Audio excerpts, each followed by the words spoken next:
Episode की शुरुआत में एक न्यूज रिपोर्टर बता रही होती है कि आज निंग सिटी में एक 100 मीटर लंबा स्नेक अटैक कर चुका है। इस हमले में कई लोग मारे गए हैं और साइंटिस्ट भी इस स्नेक की स्पीशीज का पता नहीं लगा पा रहे हैं। हाल ही में शहर में कई जायंट मॉन्स्टर्स दिखाई देने लगे हैं। इसके बाद न्यूज के बैकग्राउंड में एक लड़का दिखाया जाता है जिसके बॉडी से बहुत ब्लड निकल रहा होता है। फिर हमें एक सी लिजर्ड दिखता है जो अपनी आंखें खोलता है और बोलता है, ये क्या हो रहा है और मैं एक सी लिजर्ड में कैसे बदल गया। इसके बाद हमारा मेन कैरेक्टर चेन अपने बारे में बताता है। वो कहता है कि उसका नाम चेन है और वो निंग यूनिवर्सिटी का एक स्टूडेंट है। उसने यूनिवर्सिटी के पास एक रूम रेंट पर लिया हुआ है जहां वो अपने पेट्स को रखता है। हाल ही में उसने एक नया पेट खरीदा था जो एक सी लिजर्ड था, लेकिन अचानक उस लिजर्ड ने उस पर अटैक कर दिया। अपने आप को डिफेंड करते हुए चेन को भी चोट लग गई और वो बेहोश हो गया। चेन ये देखकर शॉक हो जाता है कि अब वो सी लिजर्ड की बॉडी को कंट्रोल कर सकता है। वो सोचता है, क्या मुझे कोई खजाना मिल चुका है? क्या मैं इसे लाइव स्ट्रीम करके पैसे कमा सकता हूं या दूसरे मॉन्स्टर्स को पकड़कर बेच सकता हूं? तभी चेन और लिजर्ड दोनों के पेट से भूख लगने की आवाज आती है। चेन जल्दी से मीट बनाता है। मीट की खुशबू से लिजर्ड के मुंह में पानी आने लगता है। चेन थोड़ा मीट लिजर्ड को भी खिलाता है। जैसे ही लिजर्ड मीट खाता है, अचानक एक सिस्टम विंडो खुलती है जिसमें दिखाया जाता है कि चेन को 5 एवोल्यूशन पॉइंट्स मिले हैं। फिर हमें चेन का स्टेटस वीडियो दिखाया जाता है जहां चेन का लेवल 0 पर होता है और उसका टैलेंट माइंड कंट्रोलिंग होता है। उसके पास beginner level boxing, cloud jumping, spinning kick skill होता है। वहां पर लिजर्ड का भी सिस्टम दिखाया जाता है। उसके पास 5 इवोल्यूशन पॉइंट होते हैं। चेन ये देखकर चौंक जाता है और सोचता है, क्या मुझे सच में कोई चीट सिस्टम मिल गया है? फिर हमें पास्ट का सीन दिखाया जाता है जहां चेन के फादर उसे बॉक्सिंग सिखा रहे होते हैं। उसके फादर उसे बहुत हार्ड ट्रेनिंग करवाते हैं। चेन कहता है, डैड, मैं बहुत थक गया हूं, मुझे आराम करना है। लेकिन उसके फादर मना कर देते हैं और कहते हैं, तुम्हें स्ट्रांग बनना है ताकि तुम इस दुनिया के दूसरे साइड को देख सको। कुछ टाइम के बाद चेन के फादर उसे अपनी सेविंग्स देकर कहते हैं कि वो एक लंबी ट्रिप पर जा रहे हैं। चेन, अब तुम अपने आप का ख्याल रख सकते हो। चेन अपने फादर से पूछता है, डैड, क्या हम फिर कभी मिलेंगे? उसके फादर बोलते हैं कि जब तुम ग्रैंड मास्टर बन जाओगे तब मैं लौट कर आऊंगा। अब हमें प्रेजेंट का सीन दिखाया जाता है जहां चेन अपने फादर की फोटो देखकर सोच रहा होता है।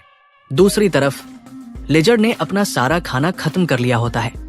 चेन नोटिस करता है कि लिजर्ड की बॉडी में कुछ चेंजेज हो रहे हैं। जब वो सिस्टम विंडो चेक करता है तो पता चलता है कि उसे 15 और एवोल्यूशन पॉइंट्स मिले हैं। तभी चेन को महसूस होता है कि उसकी अपनी बॉडी भी पहले से स्ट्रांग हो चुकी है। चेन सोचता है, क्या ये लिजर्ड के साथ कनेक्टेड है? अगर ये इवॉल्व करेगा तो क्या मैं भी और स्ट्रांग होता जाऊंगा? अब चेन सोचता है कि शायद ये उसका मौका है ग्रैंड मास्टर बनने का। अगले सीन में चेन मार्केट से बहुत सारा मीट खरीदकर अपने रूम पर लाता है। वो मीट बनाकर लिजर्ड के सामने रख देता है और अपने मन में सोचता है, जितना ज्यादा ये लिजर्ड खाएगा मैं भी बहुत जल्दी एक मार्शल आर्ट्स मास्टर बन जाऊंगा। लिजर्ड मीट को देखते ही तुरंत खाने लगता है और कुछ ही समय में सब खत्म कर देता है। इसके बाद सीन बदलता है जहां चेन बॉक्सिंग की प्रैक्टिस कर रहा होता है। कुछ ट्रेनिंग के बाद उसे सिस्टम से 5 बॉक्सिंग एक्सपीरियंस पॉइंट्स मिलते हैं। 2 दिन तक हार्ड ट्रेनिंग करने के बाद चेन खुद को पहले से काफी स्ट्रांग महसूस करता है। वो स्टेटस विंडो चेक करता है जहां उसका लेवल अभी भी 0 पर होता है, लेकिन उसकी बॉक्सिंग स्किल इंटरमीडिएट लेवल पर पहुंच जाती है। वहीं लिजर्ड के पास अब 195 एवोल्यूशन पॉइंट्स हो चुके होते हैं। चेन स्टेटस विंडो देखते हुए बोलता है, अगर मैं ऐसे ही ट्रेनिंग करता रहा तो मैं जल्द ही मिंग रियल्म के पीक पर पहुंच जाऊंगा। इसके बाद चेन को याद आता है कि उसके डैड ने बताया था, martial artists Ming realm, dark realm और ट्रांसपोर्टेशन रियल्म में डिवाइड होते हैं। मिंग रियल्म के पीक पर पहुंचने वाले टॉप नॉच फाइटर होते हैं जो एक साथ 10 ओपोनेंट्स को हैंडल कर सकते हैं। डार्क रियल्म के फाइटर्स फर्स्ट एड एक्सपर्ट होते हैं जो 100 ओपोनेंट से लड़ सकते हैं और ट्रांसपोर्टेशन रियल्म वाले वॉरियर्स एक साथ 1000 ओपोनेंट से लड़ सकते हैं। और ये सब बस लीजेंडरी फैमिली में ही होते हैं। चेन अपने डैड से पूछता है, डैड, आप किस रियल में हैं? उसके डैड जवाब देते हैं, मैं डार्क रियल में हूं। चेन ये सुनकर खुश होते हुए कहता है, तो क्या आप किसी लेजेंडरी फैमिली से हैं? लेकिन उसके डैड इस पर कोई जवाब नहीं देते। फिर हमें प्रेजेंट का सीन दिखाया जाता है, जहां चेन जब अपने रूम पर लौटता है तो वो देखता है कि लिजर्ड बहुत बड़ा हो चुका है। चेन सोचता है कि अगर इसे एक बार और मीट खिलाऊंगा तो ये इवॉल्व हो जाएगा। उम्मीद है कि ये मुझे निराश नहीं करेगा। चेन लिजर्ड को और मीट खिलाता है। इससे लिजर्ड के एवोल्यूशन पॉइंट्स लगातार बढ़ते रहते हैं और कुछ समय बाद 200 पॉइंट्स तक पहुंच जाते हैं। तभी सिस्टम एक नोटिफिकेशन देता है, लिजर्ड ने एवोल्यूशन की सभी रिक्वायरमेंट्स पूरी कर ली है। एवोल्यूशन शुरू हो रहा है। चेन देखता है कि लिजर्ड की बॉडी में एवोल्यूशन शुरू हो जाता है। लिजर्ड की बॉडी में दर्द होने लगता है, लेकिन साथ ही चेन की बॉडी भी पेन महसूस होने लगता है। कुछ समय बाद लिजर्ड पूरी तरह से इवॉल्व हो जाता है और वो अपने अंदर की पावर को कंट्रोल नहीं कर पाता और पूरे रूम में चीजें तोड़ने लगता है। चेन लेटते हुआ कहता है, मुझे नहीं पता था कि एवोल्यूशन इतना पेनफुल होगा। वो स्टेटस विंडो चेक करता है, जहां दिखता है कि उसकी कॉन्स्टिट्यूशन 28 से बढ़कर 56 हो गई है और उसकी स्पिरिट 16 से बढ़कर 18 हो गई है। लिजर्ड के अगले एवोल्यूशन के लिए अब 1000 पॉइंट्स की जरूरत होती है। चेन अपनी एक्सटर्नल एनर्जी को रिलीज करता है और ये देखकर चौंक जाता है कि लिजर्ड भी एक्सटर्नल एनर्जी रिलीज कर सकता है। तभी कोई चेन का दरवाजा पर दस्तक देता है। चेन दरवाजा खोलता है और देखता है कि बाहर खड़ा आदमी, लेकिन वो आदमी जब चेन को देखता है तो वो उसके पावर के प्रेशर से इतना डर जाता है मानो अगले सेकंड में मर जाएगा। डर के मारे वो तुरंत वहां से भाग जाता है। चेन सोच में पड़ जाता है, आखिर उसने ऐसा क्या देखा जो इतना डर गया। चेन अपने रूम की हालत को देखकर बोलता है कि अब ये लिजर्ड रूम में रखने के लायक नहीं है, क्या वो इसे सी में रिलीज कर दे। अगले दिन चेन अपने कार से लिजर्ड को सी में लेकर आ जाता है और अपने मन कंट्रोलिंग एबिलिटी से वो लिजर्ड को सी के अंदर भेज देता है। अंदर जाने के बाद वो अपना एनर्जी सेंस को एक्टिवेट कर लेता है, जिससे 10 मीटर के अंदर की चीजों को सेंस कर सकता है। थोड़ा और सी के अंदर जाने के बाद उसे एक 5 आंखों वाला फिश मॉन्स्टर दिखता है। वो तुरंत ही उस पर अटैक कर देता है और उसे मार डालता है। सिस्टम मैसेज देता है कि उसने एक म्यूटेटेड फिश खाया है।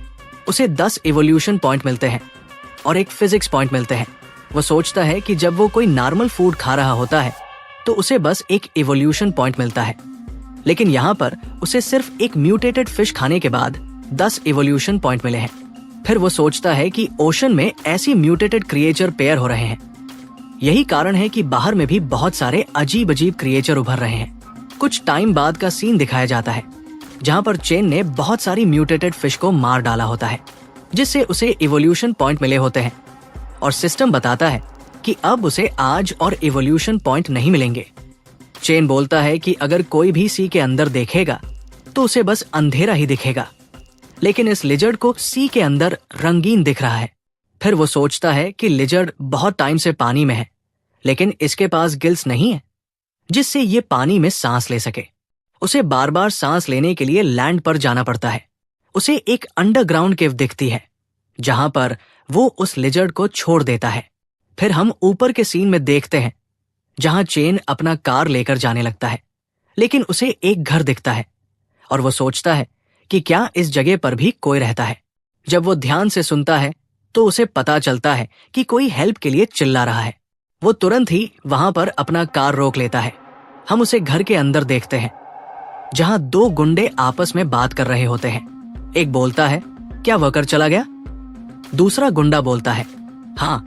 हम देखते हैं कि एक और गुंडा होता है और उन तीनों ने मिलकर एक लड़की को किडनैप किया होता है। एक टकले गुंडे को देखते हैं जो उनके बॉस होते हैं। वो लड़के को मारते हुए कहते हैं, तुम इतना केयरलेस कैसे हो सकते हो? तुम्हें देखना चाहिए था कि कोई है या नहीं। वो गुंडा कहता है, बस बाहर बहुत ज्यादा अंधेरा है, इसलिए मैं कुछ देख नहीं पाया। टकला गुंडा लड़की को पकड़ते हुए बोलता है, अब तुमको कौन यहाँ से बचाएगा? हम बाहर चेन को देखते हैं, जो अपना एनर्जी सेंस एक्टिवेट कर लेता है और उसे पता चलता है कि अंदर 3 गुंडे हैं। वो सोचता है कि क्या लोग किडनैपिंग कर रहे हैं या ह्यूमन ट्रैफिकिंग, और उसे ये भी पता चलता है कि वहां पर 2 गुंडों के पास चाकू है। फिर वो अपनी पावर एक्टिवेट करके तुरंत अटैक कर देता है और एक गुंडे को किक मारता है, जिससे वो बहुत दूर चला जाता है।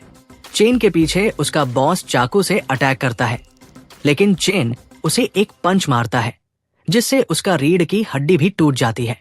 हम देखते हैं कि एक बंदा टकले बंदे को पीछे जाने से रोक लेता है और वो किसी तरह का अटैक करता है। ये देखकर चेन बॉक्सिंग तकनीक से अटैक करता है। चेन उसे बंदे के सारे अटैक को लॉन्च कर रहा होता है और उसे पर अटैक करता है, लेकिन वो गुंडा भी उसके अटैक को ब्लॉक कर लेता है और उसे एक पंच मारता है जिससे चेन पीछे गिर जाता है। वो सोचता है कि क्या ये एक एक्सपर्ट है, लेकिन अगले सेकंड चेन अपने आयरन माउंटेन स्लैम बॉक्सिंग तकनीक से अटैक करता है जिससे वो उस बंदे को बहुत पीछे गिरा देता है। फिर वो गुंडा बोलता है, मुझे ये एक्सपेक्ट नहीं था कि जैसे ही मैं माउंटेन से नीचे आऊंगा मुझे लुओतुआन के डिसेबल से मिलेंगे। आयरन माउंटेन स्लैम जो कि एक अल्टीमेट मूव है जो बहुत ज्यादा रेपुटेशन डिजर्व करता है। ये सुनकर चेन कहता है, मुझे कभी ऐसा नहीं लगा था कि कोई युए वांग फिस्ट का डिसेंडेंट किडनैपिंग का काम करेगा।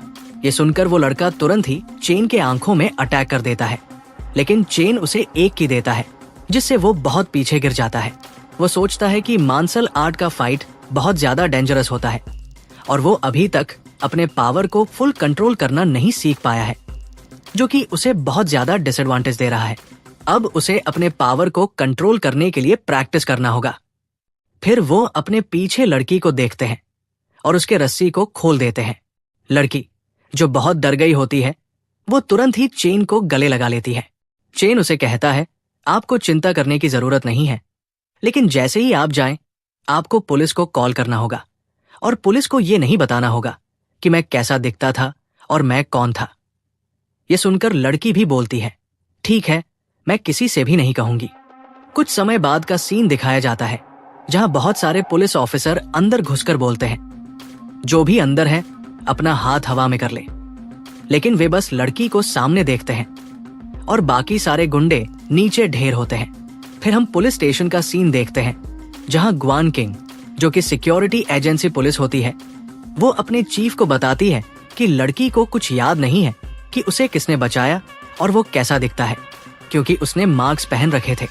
ये सुनकर उसका चीफ बोलता है, क्राइम सीन के जितने फोटो हैं उन्हें देखकर मुझे लगता है कि जिसने भी उस लड़की को बचाया वो एक मार्शल आर्टिस्ट है जो बॉक्सिंग में बहुत एक्सपर्ट है।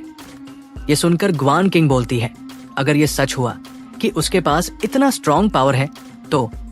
लेकिन उसका चीफ उसकी बात को बीच में काट कर बोलता है, यहाँ पर बहुत सी अजीब चीजें हो रही है। चेन वहाँ एक बंदे को देखता है जो अभी अभी सी से उतरा होता है। उनमें से एक बंदा बोलता है, बॉस, आपने अभी ही कुछ पैसे बनाए हैं और आपने तुरंत ही 1 मिलियन उसे औरत पर खर्च कर दिए। क्या ये पैसों की बर्बादी नहीं है?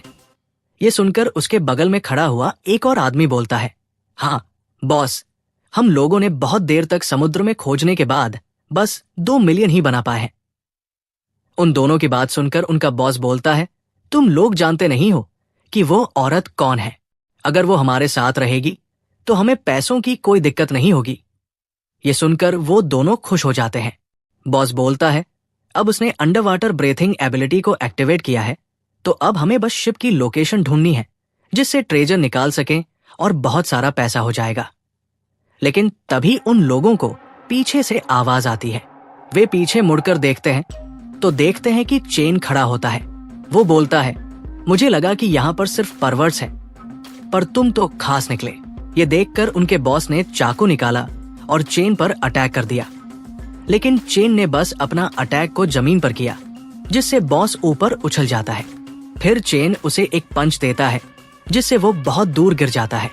ये देखकर वो दोनों वहां से भागने लगते हैं और बोलते हैं, बॉस, वो बहुत स्ट्रांग थे पर फिर भी वो हार गए। अगर हम यहाँ रहे तो हम भी मारे जाएंगे।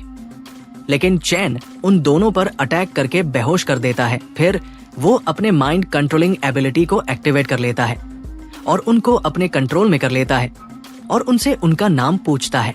वो बॉस कहता है कि उसका नाम झंग है और वो एक स्मगलिंग शिप चलाता है और उसने 1 महीना पहले अंडर वाटर ब्रीथिंग एबिलिटी को आवेकन किया था। ये देखकर चेन सोचता है कि लगता है कि मेरी माइंड कंट्रोलिंग एबिलिटी इस पर पूरी तरह से इफेक्टिव है। अब ये मेरा पपेट बन गया। फिर वो बॉस आगे बोलता है कि वो लोग डूबे हुए शिप में से उनके ट्रेजर को निकालकर बेचते हैं जिससे उन्हें बहुत सारे पैसे मिलते हैं। फिर चेन उसे पर अपनी माइंड कंट्रोलिंग एबिलिटी को कैंसिल कर देता है, लेकिन वो बॉस अभी भी चेन को बॉस बोल रहा होता है। फिर हमें दूसरे जगह का सीन दिखाया जाता है, जहां पर उस बंदे ने चेन को एक शिप पर लेकर आ जाता है। उसमें से एक बंदा पूछता है, बॉस ये कौन है? उसका बॉस बोलता है, ये मेरे बॉस है, इसलिए इन्हें उतना रिस्पेक्ट दो जितना कि तुम मुझे देते हो। फिर वो बंदा चेन को ग्रीटिंग देता है। फिर उसका बॉस बोलता है, जल्दी जाओ और एक कॉन्ट्रैक्ट बनाओ इस शिप को ट्रांसफर करने के लिए।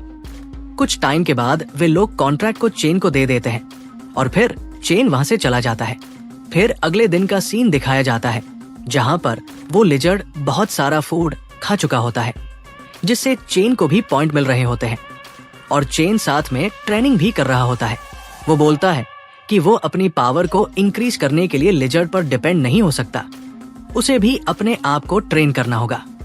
कुछ टाइम के बाद शिप ट्रांसफर का प्रोसेस कंप्लीट हो जाता है। हम समुद्र में देखते हैं जी उसे एक शार्क अटैक करती है और उसे अपने जबड़े में फंसा लेती है, पर वो तुरंत ही शार्क को मार देता है, जिससे उसे 10 एवोल्यूशन पॉइंट मिलते हैं। तब सिस्टम बताता है कि उसके क्लोन ने इवॉल्व करने के रिक्रूटमेंट को पूरा कर लिया है। क्या वो उसे इवॉल्व करना चाहता है? चेन भी कंफर्म कर देता है, जिससे उस लिजर्ड के बॉडी इवॉल्व होने लगता है और उसकी पेन चेन को ही महसूस होती है। कुछ टाइम के बाद जब चेन सिस्टम चेक करता है, तब उसका लेवल 1 पहुंच चुका होता है और उसके स्ट्रेंथ में बहुत सारा पॉइंट बढ़ चुका होता है और उसके जितने भी स्किल थे वे सब इंटरमीडिएट लेवल पर पहुंच गए होते हैं। और उस लिजर्ड के बारे में सिस्टम बताता है कि वो आगे जाकर एक फेरोशियस बिस्ट में इवॉल्व हो सकता है और उसे इवॉल्व करने के लिए 5000 एवोल्यूशन पॉइंट चाहिए और उसके पास वाटर अफिनिटी की एबिलिटी है। चेन सिस्टम को देखते हुए बोलता है, मैं अब एक नॉर्मल इंसान से 13 गुना स्ट्रांग हो चुका हूं और मेरे पास डार्क रियल मार्शल आर्टिस्ट जितनी पावर हो चुकी है। जब चेन लिजर्ड के बॉडी को फिर से चेक करता है तो उसे पता चलता है कि अब उसका शरीर बहुत बड़ा हो गया है, जो कम से कम 10 टन का है। उसका पावर भी डबल हो चुका है और उसके क्लॉ स्टील से भी ज्यादा स्ट्रांग हो गए हैं। वो अब 4 किलोमीटर प्रति घंटे की रफ्तार से चल सकता है, जो कि एक बड़े जहाज से भी तेज है। साथ ही वो चलते समय कोई भी साउंड नहीं करता, जो शायद उसकी वाटर एफिनिटी एबिलिटी की वजह से है। इसके बाद चेन झंग के चमचों को फोन करके पूछता है, क्या किसी ने ट्रेजर के बारे में पूछा? वे जवाब देते हैं, नहीं, अभी तक किसी ने नहीं पूछा। फिर चेन उनसे ट्रेजर रिसर्च के बारे में पूछता है। वे बताते हैं, हमने एक नया शिप की लोकेशन ट्रैक की है, लेकिन बॉस झंग यहाँ नहीं है। उनकी एबिलिटी के बिना कोई भी उतना अंदर नहीं जा सकता। चेन जवाब देता है, इसकी चिंता मत करो, और फोन रख देता है।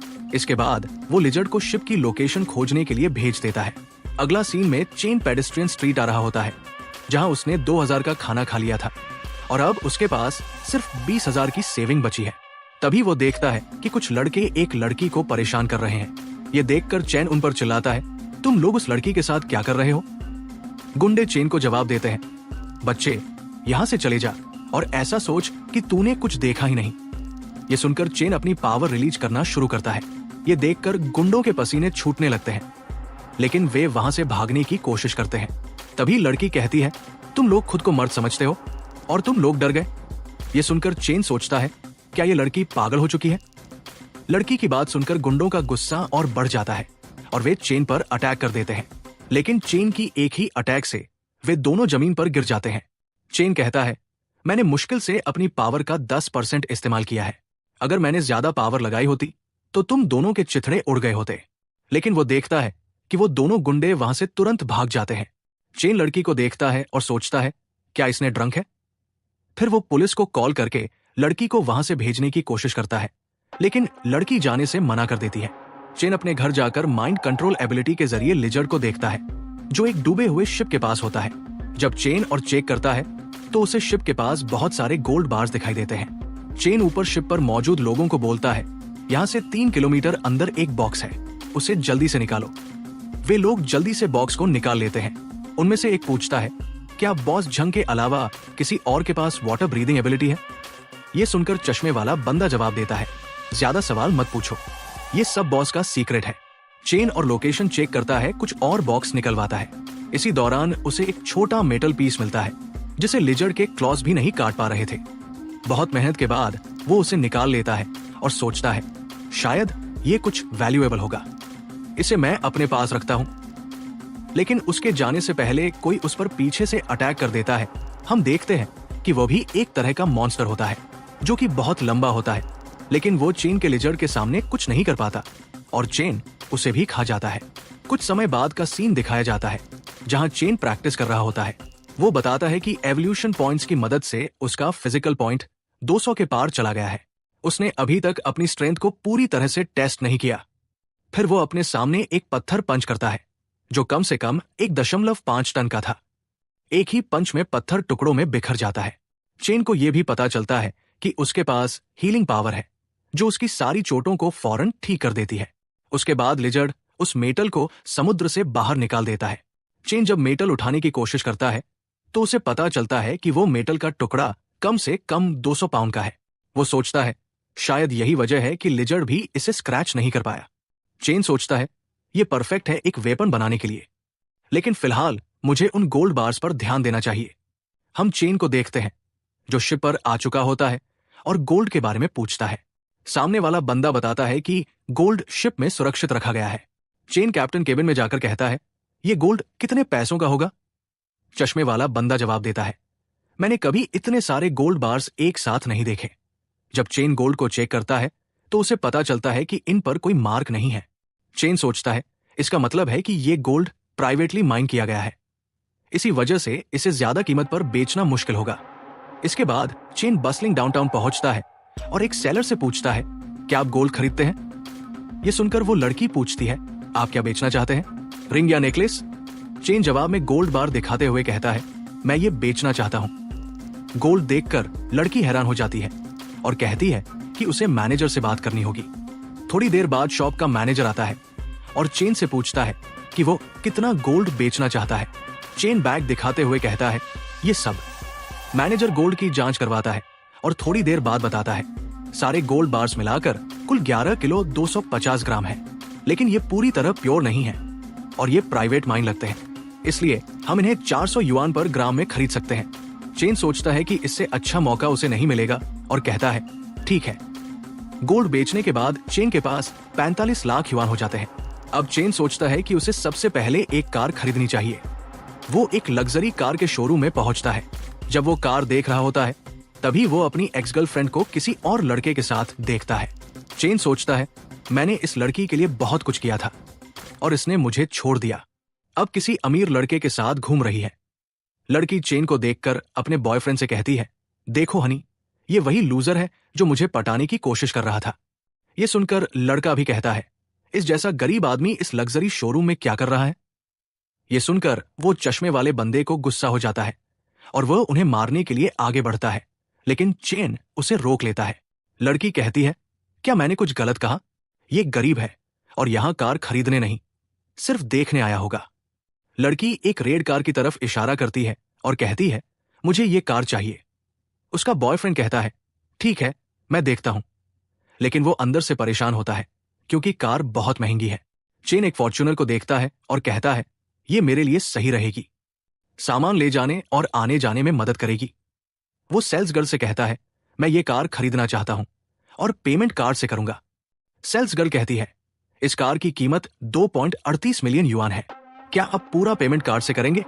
चेन जवाब देता है हाँ। ये देखकर उसकी एक्स गर्लफ्रेंड सोचती है क्या ये सच में कार खरीद रहा है? उसका बॉयफ्रेंड चेन का मजाक उड़ते हुए कहता है ये बस दिखावा कर रहा है, इसके पास 2.38 मिलियन होने का सवाल ही नहीं है। लड़की भी कहती है ये पहले एक इंस्टेंट नूडल भी अफोर्ड नहीं कर सकता था। चश्मे वाला बंदा जवाब देता है ये तुम लोगों का कोई काम नहीं है, अगर मेरे बॉस ने ये कार खरीद ली तो क्या करोगे? लड़का चिढ़कर कहता है अगर उसने ये कार खरीदी तो मैं इसे पापा कहूंगा, लेकिन अगर ये नहीं खरीद पाया तो ये मुझे पापा कहेगा। थोड़ी देर बाद सेल्स गर्ल आती है और चेन को कार की चाबी देते हुए कहती है सर पेमेंट कंफर्म हो गया है, अब ये कार आपकी है। ये सुनकर उसकी एक्स गर्लफ्रेंड और उसका बॉयफ्रेंड हैरान रह जाते हैं। लड़की सोचती है क्या चेन सच में अमीर हो गया है? चश्मे वाला बंदा उस लड़के का कॉलर पकड़कर कहता है जल्दी बोलो पापा, लेकिन चेन उसे रोकते हुए कहता है इन छुट्टियों पर टाइम वेस्ट मत करो। फिर चेन अपनी कार लेकर चला जाता है, लेकिन लड़की उसके पीछे भागते हुए कहती है चेन एक बार रुक जाओ, मैं तुमसे बहुत प्यार करती हूं। शोरूम के वर्कर ये सब देखते हैं और कहते हैं, उसने सोचा था कि उसने अमीर बॉयफ्रेंड ढूंढ लिया, लेकिन उसने मिस्टर चेन जैसा अमीर लड़का खो दिया। इसके बाद चेन एक टॉप रेस्टोरेंट में जाता है। वहां के सभी वर्कर्स चेन का वेलकम करते हैं। चेन ऑर्डर बुक देखता है और बहुत सारे डिशेज ऑर्डर करता है। खाना एंजॉय करते हुए उसे एक मैसेज आता है कि उसे कॉलेज में रिपोर्ट करना है। चेन अपना सिस्टम विंडो चेक करता है और देखता है कि उसके पॉइंट्स काफी बढ़ चुके हैं। लिजर्ड ने भी 2160 एवोल्यूशन पॉइंट्स कलेक्ट कर लिए हैं। चेन कहता है, मेरा क्लास शुरू होने में ज्यादा समय नहीं बचा है, मुझे जल्दी अपनी स्ट्रेंथ को शैडो रियल्म तक पहुंचानी हो। चेन जब लिजर्ड को चेक करता है तो उसे पता चलता है कि उसकी स्पीड अब समुद्र में रहने वाली स्वॉर्डफिश, जो कि सबसे तेज मानी जाती है, उससे भी ज्यादा हो गई है। वो कई मास्टर्स को मारकर खा चुका है, जिससे उसे बहुत सारे एवोल्यूशन पॉइंट्स मिले हैं। साथ ही लिजर्ड को सेंस करने की उसकी रेडियस अब कुछ दर्जन किलोमीटर तक बढ़ गई है। चेन कई शिपरेक्स की तलाश करता है, लेकिन उसे वहां कुछ नहीं मिलता। वो सोचता है, ये दुनिया पूरी तरह बदल रही है। क्या कोई गवर्नमेंट ऑर्गेनाइजेशन ऐसा है जो इन सुपरनैचुरल क्रीचर्स पर रिसर्च कर रहा है? अगर हाँ, तो मुझे जल्दी से और ज्यादा स्ट्रॉन्ग बनना होगा ताकि मैं खुद को प्रोटेक्ट कर सकूं। फिर हमें एक हाई राइज ऑफिस बिल्डिंग का सीन दिखाया जाता है। चेन वहां आते हुए कहता है, जब से झंग ने मुझे ये कंपनी ट्रांसफर की है, उसने इसे एक बार भी विजिट नहीं किया।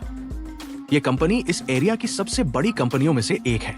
जब चेन बिल्डिंग में जाता है तो उसके साथ वाला बंदा वहां के असिस्टेंट से कहता है, जल्दी से सबको बॉस के ऑफिस में बुलाओ। फिर बॉस ऑफिस का सीन दिखता है, जहां चश्मे वाला बंदा सभी को इंट्रोड्यूस करता है। ये है हमारे नए बॉस। सभी वर्कर्स चेन को हेलो बोलते हैं। लड़कियां अपने में बात करती हुए कहती है, ये बॉस तो बहुत यंग, हैंडसम और रिच है। फिर चश्मे वाला बंदा एक लड़की को इंट्रोड्यूस करता है और बताता है, इसका नाम निंग है और ये हमारी कंपनी की रिसेप्शनिस्ट है। उसी वक्त एक लड़की चेन के लिए कॉफी लेकर आती है। चश्मे वाला बताता है, ये आपकी सेक्रेटरी है। चेन कंपनी के पेपर्स देखकर सोचता है, वैसे ये कंपनी इतनी बड़ी नहीं है, लेकिन इसे मेंटेन करने में हर महीने 100,000 का खर्चा आता है। मुझे और मेहनत करनी होगी और जल्दी से किसी शिप का ट्रेजर ढूंढना होगा। चेन को अभी भी पॉइंट्स मिल रहे होते हैं, जिससे वह और स्ट्रांग बन रहा है। फिर हम देखते हैं कि लिजर्ड एक क्रीचर से लड़ रहा है, जिसका नाम बैराकूडा है। ये कम से कम 5 मीटर लंबी और स्टील से भी मजबूत स्किन होती है।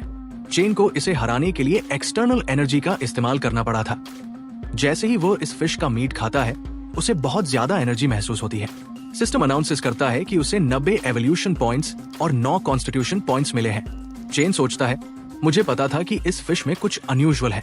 इसके बाद चेन ऑफिस में आता है, जहां लड़कियां उसकी तारीफ कर रही होती है। चेन पूछता है, क्या तुम लोग अब तक घर नहीं गई? एक लड़की कहती है, बॉस कुछ काम बाकी था, उसे फिनिश कर रहे हैं। चेन को पता था कि वो क्या बात कर रही है, लेकिन प्रिटेंड करता है कि उसने कुछ नहीं सुना। वो कहता है, तुम लोग बहुत मेहनत कर रही हो, चलो आज डिनर मेरी तरफ से। लड़कियां एक्साइटेड हो जाती है। चेन उन्हें एक लक्सुरियस रेस्टोरेंट में ले जाता है। एक लड़की कहती है, बॉस का कार भी कम से कम 2 मिलियन होगा। चेन ऑर्डर्स देता है और 4888 रुपए का बिल भी पे करता है। लड़कियां और इम्प्रेस्ड हो जाती है। चेन अब भी अपनी ट्रेनिंग जारी रखता है। वो समुद्र के पास जाकर अपनी फिजिकल पावर को इंक्रीज करता है और अब वो 2 टन के पत्थर को टुकड़ों में तोड़ सकता है। लेकिन जैसे जैसे वो स्ट्रांग हो रहा है, अपनी पावर को कंट्रोल करना मुश्किल होता जा रहा है। लेकिन उसी टाइम वो देखता है कुछ बंदों को जो कि आपस में बात कर रहे होते हैं। एक बंदा बोलता है कि हम लोगों ने बहुत डील साथ में की है, क्या उन लोगों को उसे पर विश्वास नहीं है? फिर वो लोग बोलते हैं कि वो लोग जानते हैं, पर ये रूल है कि पहले वे लोग मनी लेंगे तब कुछ सामान को देंगे। चेन सोचता है, ये लोग इलीगल ट्रेड कर रहे हैं और ये सब पूरे अरमोर से कर रहे हैं, मुझे थोड़ा सा ध्यान रखना होगा। फिर हम लोग उन लोगों को देखते हैं जिनमें से एक बंदा बताता है कि बॉस इस सामान की क्वालिटी टॉप नोट्स है। उनका बॉस भी अपने डील को कंप्लीट कर लेता है और वो लोग वहां से जाने लगते हैं। उसका बॉस बोलता है कि उन लोगों को जाते समय केयरफुल होना होगा, लेकिन उसमें से एक बंदा बोलता है कि बॉस उनको इसके बारे में चिंता नहीं करना चाहिए।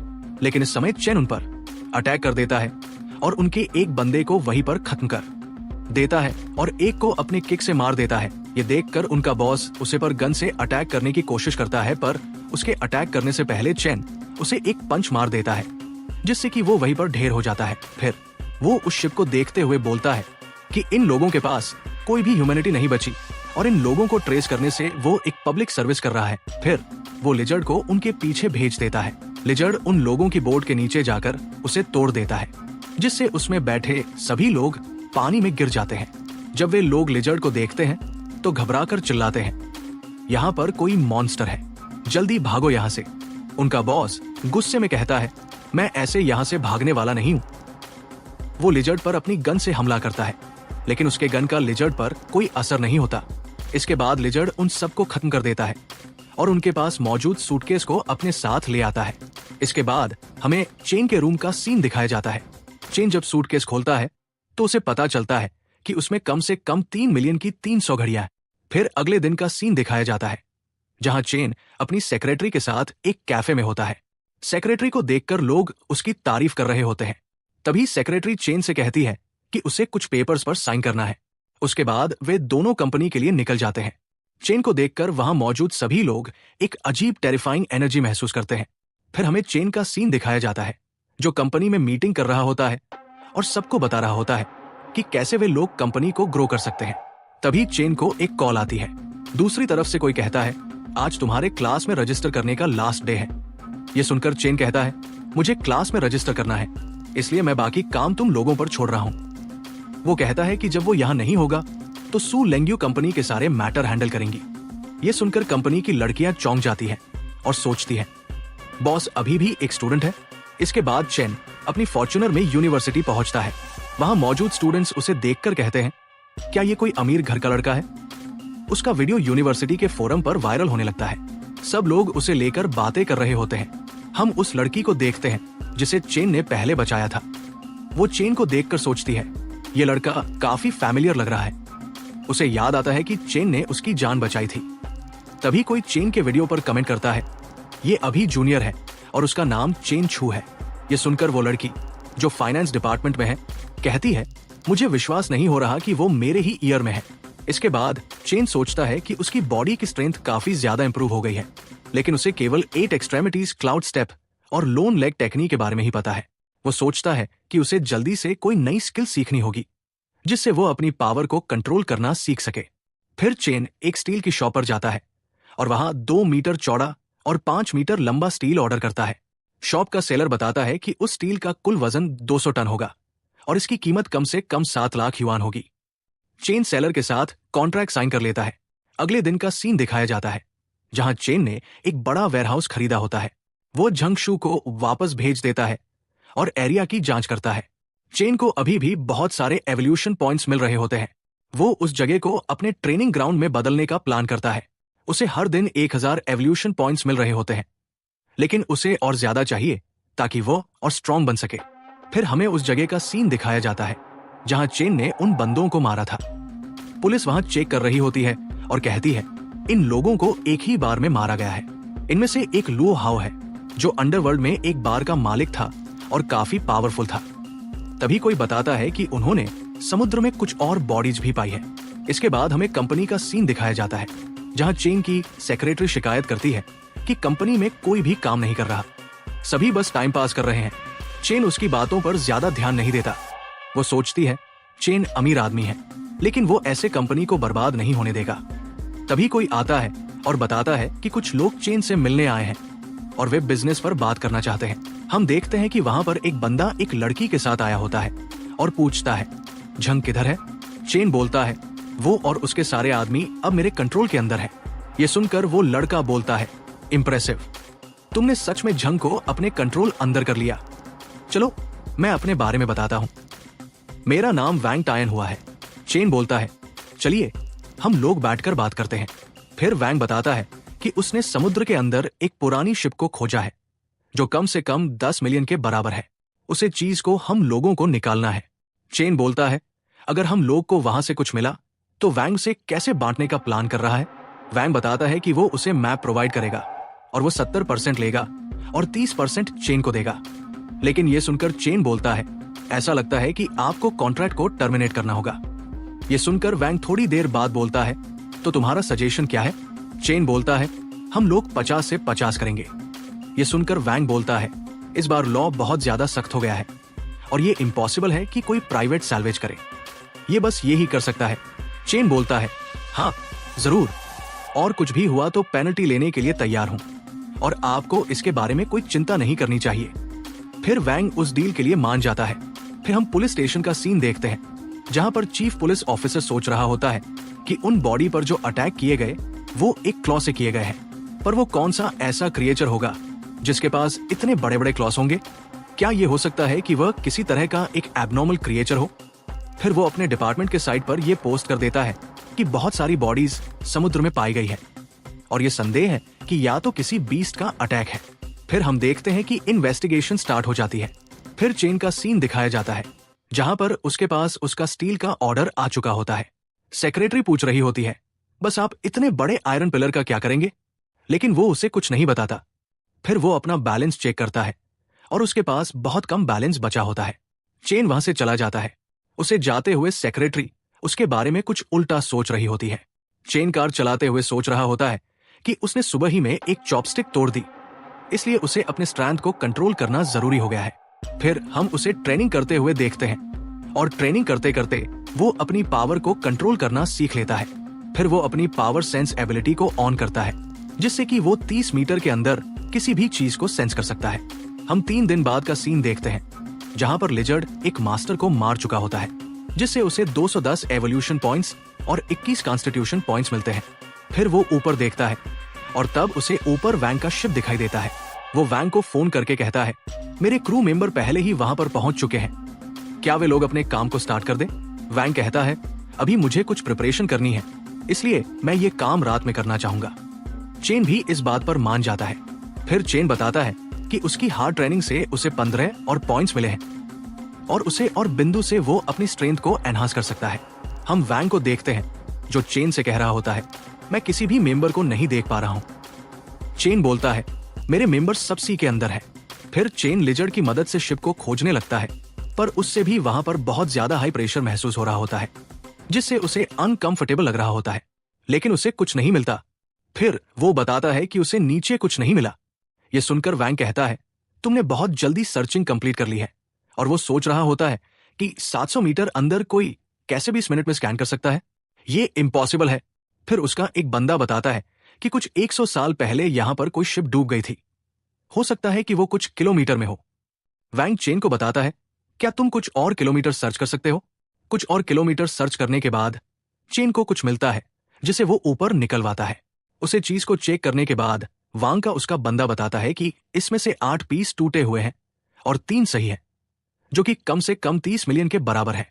अगर हम इसे प्राइवेटली बेचते हैं तो हमें कम से कम 20 मिलियन मिल सकते हैं।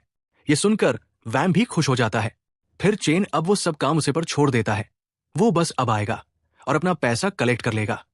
कुछ समय के बाद चेन वहां पर जाता है और वहां से 11.5 मिलियन कलेक्ट कर लेता है, जो कि वैंग ने उसे एंटीक को बेचकर कमाया था। वांग कहता है, अगर तुम्हें विश्वास नहीं है तो तुम शायद काउंट कर सकते हो। चेन बोलता है, नहीं, मुझे तुम पर पूरा विश्वास है।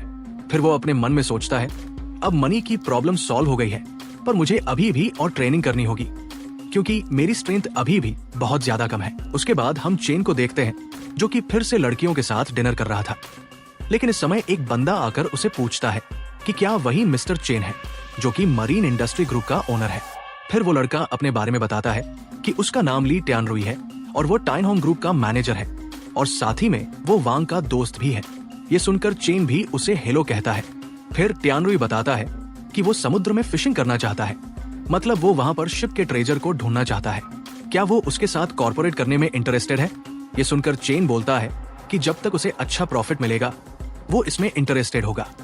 अगर वो इस बारे में बात करने के लिए कल मेरे ऑफिस में आ जाए तो अच्छा होगा। फिर मैनेजर जाकर उसे चेन का कार्ड देती है। फिर ली वहां से जाने लगता है। उसे देखकर लड़कियां कहती है कि उन्हें कभी नहीं लगता था कि इतने बड़े ग्रुप का मैनेजर इतना यंग होगा। ये सुनकर दूसरी लड़की बोलती है कि क्या सच में उसकी कंपनी बहुत ज्यादा बड़ी है? ये सुनकर वो बोलती है कि हाँ, वो बहुत ज्यादा बड़ी कंपनी है। उसके चेयरमैन की नेटवर्क 10 बिलियन है, जो कि एन सिटी में सबसे ज्यादा अमीर में से एक है। ये सुनकर चेन चैन मुस्कुराते हुए कहता है, क्या बात है, इन जैसे अमीर लोगों को भी शिपरेक्स में इंटरेस्ट है। फिर हमें वेयरहाउस का सीन दिखाया जाता है, जहां पर चेन एक मछली को देखते हैं जिसे लिजर्ड ने पकड़ा होता है। उसे देखते हुए बोलता है, ये मछली कम से कम 10 मिलियन के बराबर होगी। बेशक इसका स्वाद ठीक नहीं है। ये स्विमिंग कंपटीशन में लोग इस पर पैसे लगाते हैं। बस इसे एक अच्छा सा बायर चाहिए और इसे बेच देना है। उसके पीछे हम लिजर्ड को देखते हैं जो कि वाकई में बहुत ज्यादा बड़ा हो गया होता है। फिर हमें चेन को दिखाया जाता है जो कि अपने रूम में प्रैक्टिस कर रहा होता है। तभी उसे मैनेजर बताती है कि यंग मास्टर ली उसका वेट कर रहे हैं ऑफिस में। ये सुनकर चेन बोलता है, अच्छा, वो तुरंत ही आया। फिर हमें ऑफिस का सीन दिखाया जाता है जहां पर ली बोलता है कि उसे एक शिपरेक की एग्जैक्ट लोकेशन पता है। चेन उससे पूछता है, आपके पास तो बहुत ज्यादा पैसा है, फिर भी शिपरेक में इंटरेस्टेड है? ये सुनकर ली बोलता है, कोई भी नहीं सोच सकता कि उसमें कितना पैसा है। फिर चेन बोलता है, तो फिर वहां से जो भी चीज मिलेगी वो दोनों उसे आधा आधा बांटेंगे, जिसे सुनकर ली को कोई प्रॉब्लम नहीं होती। चेन उसे देखते हुए सोचता है कि उसके चेहरे को देखकर ऐसा लगता है कि वो ट्रेजर के पीछे नहीं है। फिर चेन ली से बोलता है, क्या वह किसी ऐसे रेस्टोरेंट को जानते हो जो हाई एंड सी फूड बेचता हो? क्योंकि मेरे पास 4 मीटर लंबी ब्लूफिन ट्यूना है। ये सुनकर ली बोलता है, मुझे नहीं लगा था कि चेन पास इतनी बड़ी ब्लूफिन ट्यूना होगी, लेकिन हाँ, मैं किसी को जानता हूं जो इसे खरीद सकता है। मैं तुम्हें लंच के बाद उससे मिलवाता हूं। फिर हमें वेयरहाउस का सीन दिखाया जाता है जहां चेन ने किसी को फिश को दिखाने के लिए बुलाया होता है। वो मैनेजर बहुत ज्यादा जल्दी में होता है। इसे देखकर चेन बोलता है, इतनी हड़बड़ी मत करो, ये फिश कहीं नहीं जा रही। रेस्टोरेंट का मैनेजर फिश को चेक करते हुए बोलता है, बॉस, इस फिश की क्वालिटी बिल्कुल ही सही है और ये ए ग्रेड लग रही है। फिर हम रेस्टोरेंट के बॉस को देखते हैं जो चेन से बोलता है। ये सुनकर उसे रेस्टोरेंट का बॉस बोलता है कि उसकी फिश एकदम अच्छी है, लेकिन क्या तुम इसके प्राइस को 7 मिलियन कर सकते हो अपनी दोस्ती के चलते? ये सुनकर चेन मान जाता है। इसके बाद चेन अपने मैनेजर को लेकर शॉपिंग करने आ जाता है और वहां पर बहुत ज्यादा चीजें खरीदता है। फिर हमें वेयरहाउस का सीन दिखाया जाता है जहां चेन और उसकी मैनेजर आ रहे होते हैं। मैनेजर, जो कि बहुत ज्यादा खूबसूरत लग रही होती है, वो अपने मन में कहती है, बॉस की घड़ी कम से कम 2 मिलियन की है और उसके लिए इतनी सारी लग्जरी आइटम्स खरीदी है जो कम से कम 2 मिलियन की होंगी। फिर चेन मैनेजर से बोलता है कि वो एक विला खरीदना चाहता है और वह चाहता है वो विला ऐसी लोकेशन पर हो जहां बहुत ज्यादा शांति हो और लोग ज्यादा आते जाते न हो। वो कम से कम 30 मिलियन का होना चाहिए। ये सुनकर मैनेजर बोलता है, मैं इस बारे में जांच कर लूंगी। फिर हमें समुद्र का सीन दिखाया जाता है जहां पर लिजर्ड सबमरीन के नीचे तैर रहा होता है। वो सोचता है, मैं अभी इतना स्ट्रांग नहीं हूं कि इन सबमरीन्स को तोड़ सकूं। फिर वो और अंदर बढ़ने लगता है। तभी उसे एक गुफा दिखती है, लेकिन जैसे ही वो वहां जाता है उसके पीछे से एक बड़ा सा क्रैब उस पर अटैक कर देता है। चेन सोचता है, क्या मैं सभी को इजी टारगेट लगता हूं? वो क्रैब के अटैक को डॉज कर लेता है। चेन क्रैब को देखकर बोलता है, ये रिबन फिश से भी ज्यादा पावरफुल लग रहा है। क्रैब फिर से उस पर अटैक करता है, लेकिन चेन हर अटैक को डॉज कर लेता है। उसे पता चलता है कि क्रैब की हर अटैक में लगभग 10 टन की पावर थी। फिर चेन एक अच्छा मौका देखकर उस पर अटैक करता है और उसे मार डालता है। फिर हमें चेन को दिखाया जाता है जो किसी अनयूजुअल मरीन फेनोमेनन के बारे में पढ़ रहा होता है। वो बोलता है, यहाँ सभी लोग दावा कर रहे हैं कि उन्होंने एक बड़ी रिबन फिश और एक स्पाइडर देखा। सच में ये दुनिया बहुत ज्यादा चेंज हो रही है। फिर वो एक न्यूज पढ़ता है जिसमें बताया गया है कि किसी समुद्री क्रिएचर ने समुद्र के 700 मीटर अंदर एक न्यूक्लियर सबमरीन पर अटैक कर दिया गया था, जिससे वो सबमरीन एक आइसबर्ग से टकरा गई और उसमें जितने भी क्रू मेंबर्स थे वे सभी मारे गए। ये देखकर चेन सोचता है, ये न्यूज 2 साल पुरानी है, लेकिन मुझे पूरा विश्वास है कि जितना समुद्र के अंदर जाऊंगा उतने ही पावरफुल मॉन्स्टर मिलेंगे। फिर हमें लिजर्ड को दिखाया जाता है जो क्रैब की बॉडी को खा रहा होता है। इससे उसे 290 एवोल्यूशन पॉइंट्स और 29 बॉडी स्टेटस पॉइंट्स मिलते हैं। फिर चेन लिजर्ड की बॉडी को देखकर बोलता है, वो सच में बहुत ज्यादा बड़ा हो चुका है। फिर हमें चेन को दिखाया जाता है जो बॉक्सिंग की प्रैक्टिस कर रहा होता है और बोलता है, मेरी फिजिकल स्ट्रेंथ 100 के पार चली गई है और मेरी बॉडी के मसल्स का स्ट्रक्चर अलग ही लेवल पर पहुंच गया है। अब मैं इस आयरन पोल पर भी मारता हूं तो मेरे हाथ में कुछ नहीं होता और यहाँ तक कि हैंड वेपन्स भी मेरी बॉडी को नुकसान नहीं पहुंचा सकते। मेरी नेचुरल आर्मोर और रिएक्शन स्पीड के सामने कोई भी ऑर्डिनरी बुलेट मेरी बॉडी पर एक डेंट भी नहीं छोड़ सकती। और मैं फिर बताना चाहता हूँ कि इस मानवा के जितने भी एपिसोड थे उसको मैंने एक्सप्लेन कर दिया और इसके आगे कोई भी चैप्टर नहीं है और ये बस एक सप्ताह में एक बार अपडेट हो रहा है, तो कृपया करके आप लोग एक सप्ताह वेट करिए जिससे इसके मैं नए एपिसोड को एक्सप्लेन कर सकूं। तब तक मैं आपके लिए एक नई मानवा की एक्सप्लेन ला रहा हूं जो कि आप लोगों को पक्का पसंद आएगा। तो बने रहिए हमारे साथ बस विश्वा एक्सप्लेन पर।